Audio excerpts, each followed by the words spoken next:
بسم اللہ الرحمن الرحیم۔ تمام دیکھنے اور سننے والوں کو میری طرف السلام علیکم۔ دوستو، اگر آپ ہمارے چینل پہ نئے ہیں تو پلیز ہمارے چینل کو سبسکرائب کریں، لائک کریں اور شیئر کریں۔ تو چلو دوستو، ویڈیو کو سٹارٹ کرتے ہیں۔ دوستو، آج ہمارا ٹاپک ہے کہ ملیے 60 سالہ باڈی بلڈر استاد عبدالوحید سے۔ اچھی صحت خدا کا تحفہ ہوتی ہے۔ اللہ نے مجھ پر اپنا کرم کیا ہے اور میں بھی 60 سال کی عمر میں تندرست رہنے کی کوشش کر رہا ہوں۔ ایسا ہی رہا تو پھر میں 100 سال کی عمر میں بھی باڈی بلڈنگ کے مقابلے جیت سکتا ہوں۔ استاد عبدالوحید نے مسکراتے ہوئے یہ الفاظ ہم سے کہے۔ 60 سال کی عمر میں بھی ان کے جسم کی تراش ایسی ہے جو ہر نوجوان باڈی بلڈر کا خواب ہوتا ہے۔ رمضان سے کچھ ہی دن پہلے استاد عبدالوحید نے مسٹر پاکستان کا ٹائٹل جیتا تھا۔ اس سے کچھ مہینے قبل انہوں نے مسٹر پنجاب کا ٹائٹل اپنے نام کیا تھا۔ وہ مسٹر لاہور کا ٹائٹل بھی جیت چکے ہیں۔ اس کے علاوہ انہوں نے دیگر بے شمار تمغے بھی حاصل کیے ہیں، جن میں اکثریت سونے اور چاندی کے تمغوں کی ہے۔ اب ان کی نظریں مسٹر ایشیا کے ٹائٹل پر ہیں۔ ان کا کہنا ہے کہ اگر میری معلومات درست ہے تو یہ مقابلہ موسم سرما میں بنگلور، بھارت میں ہونا ہے۔ میں وہاں پاکستان کا نام روشن کرنا چاہتا ہوں۔ عبدالوحید ممبا والی راوی بیدیا BRB کنال کے ساتھ واقع باٹا پور میں رہتے ہیں۔ ان کا بچپن بھی یہی گزرا ہے۔ انہوں نے باڈی بلڈنگ شوق کے تحت شروع کی تھی۔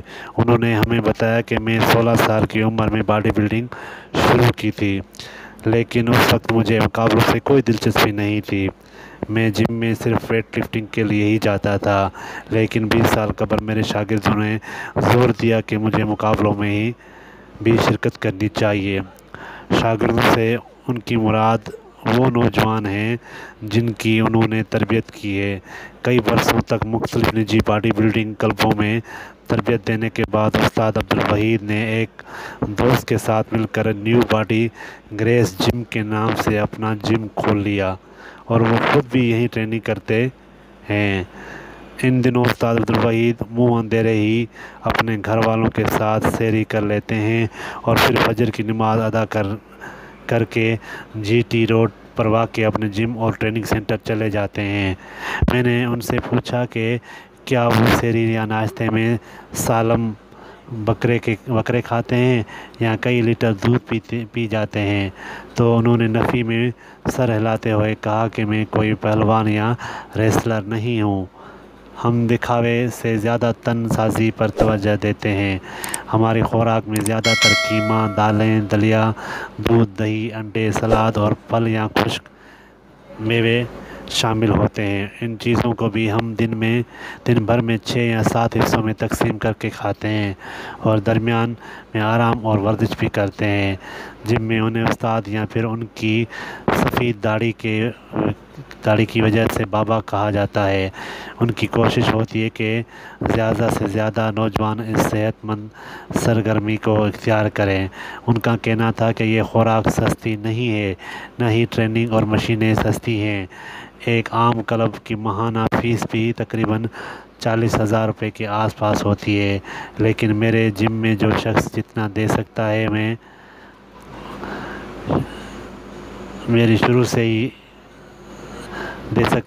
وہی لے لیتا ہوں۔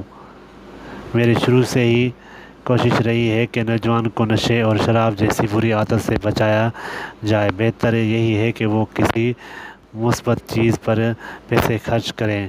اسی وجہ سے وہ کچھ دیتے ہیں، میں قبول کر لیتا ہوں۔ وہ میری نگرانی میں جم آلات اور مشینیں استعمال کر سکتے ہیں، لیکن میں انہیں کہتا ہوں کہ خوراک کا خرچ انہیں خود اٹھانا ہوگا۔ میں کوئی امیر آدمی نہیں ہوں۔ سچ تو یہ ہے کہ اگر میں امیر ہوتا تو میں اپنے شاگردوں کی خوراک کا انتظام بھی کر لیتا، لیکن فی الحال یہ ممکن نہیں ہے۔ میری خواہش ہے کہ مجھے کچھ اچھے اسپانسر مل جائیں۔ ہم نے ان سے پوچھا کہ کیا باڈی بلڈنگ کے مقابلوں میں عمر کی بھی کوئی حد ہوتی ہے؟ اس پر استاد وحید نے کہا کہ کچھ ایسے مقابلوں مقابلے بھی ہوتے ہیں جن میں عمر کی کوئی حد نہیں ہوتی۔ میں اکثر انہیں مقابلوں میں حصہ لیتا ہوں۔ اگر کہیں عمر کی حدود کا تعین ہو تو میں 50 سال اور اس سے زیادہ عمر کی کیٹیگری میں حصہ لیتا ہوں۔ مجھے رمضان سے کچھ پہلے ہی کراچی میں ہونے والے ایک بڑے مقابلے میں مسٹر پاکستان کا ٹائٹل ملا ہے۔ اس مقابلے میں عمر کی کوئی حد نہیں تھی۔ جب میں اسٹیج پر آیا تو میں نے کچھ کو یہ کہتے سنا کہ فوز کرنے سے پہلے ہی میرے 6 پیک ایبز نظر آ رہے تھے۔ ان کا کہنا تھا کہ گزشتہ 20 برس میں وہ باڈی بلڈنگ کے حلقے میں خوب عزت کما چکے ہیں، لیکن مجھے ابھی بھی مشکلات کا سامنا ہوتا ہے۔ کئی مرتبہ ایسا ہوا کہ لوگوں کو میرے کسی مقابلے میں حصہ لینے پر تحفظات ہوتے ہیں۔ کچھ ماہ قبل میں نے مسٹر پنجاب کا ٹائٹل جیتا تھا تو تمام ججوں نے میرے حق میں فیصلہ کیا، لیکن پھر کسی نے کہہ دیا کہ مجھے مقابلے میں حصہ ہی نہیں لینا چاہیے تھا۔ میں اسی وقت اسٹیج سے اترا اور گھر چلا گیا۔ میں نے وہ اعزاز بھی واپس کر دیا۔ اس کے کچھ عرصے بعد تک میں نے کسی دوسرے مقابلے میں شرکت نہیں کی۔ میں بہت مایوس ہو گیا تھا، لیکن پھر کچھ ایسا ہوا جس نے میرے خیالات بدل دیے۔ وہ ایک بدقسمت حادثہ تھا۔ میرا گھرانہ بہت بڑا ہے۔ میرا ایک بیٹا اور 2 بیٹیاں ہیں۔ میرے بیٹے کی بھی 3 بیٹیاں ہیں۔ میرا 35 سالہ بیٹا حبیب چنچی رکشے کے حادثے میں زخمی ہو گیا۔ حادثے کے بعد اس کی پسلیاں ٹوٹ گئیں اور وہ کئی مہینوں سے بستر پر ہے۔ اسی وجہ سے گھر والوں کا پیٹ پالنے کی تمام ذمہ داری مجھ پر آ پڑی۔ ڈاکٹروں پر امید ہے کہ میرا بیٹا مکمل طور پر صحت یاب ہو جائے گا، لیکن اس میں وقت لگے گا۔ اس حادثے سے قبل میرا بیٹا سلائی مشینوں کا کاروبار کرتا تھا۔ اب ایک والد اور دادا ہونے کی حیثیت سے میری ذمہ داری ہے کہ میں اپنے گھر والوں کا خیال رکھوں، اور یقیناً میں ایسا کروں گا۔ تو جس دوران میرا بیٹا صحت یاب ہو رہا ہے، میں نے جم چلانے کے ساتھ ساتھ دوبارہ مقابلوں میں شرکت شروع کر دی ہے۔ کبھی کبھی زندگی کی عائد کردہ ذمہ داریاں ادا کرنے میں باڈی بلڈنگ سے زیادہ محنت لگتی ہے، لیکن استاد عبدالوحید یہ کام بخوبی کر رہے ہیں۔ دوستو، اگر میرا یہ ٹاپک آپ کو پسند آیا تو پلیز میرے چینل کو سبسکرائب کریں، لائک کریں اور شیئر کریں۔ Thanks for watching.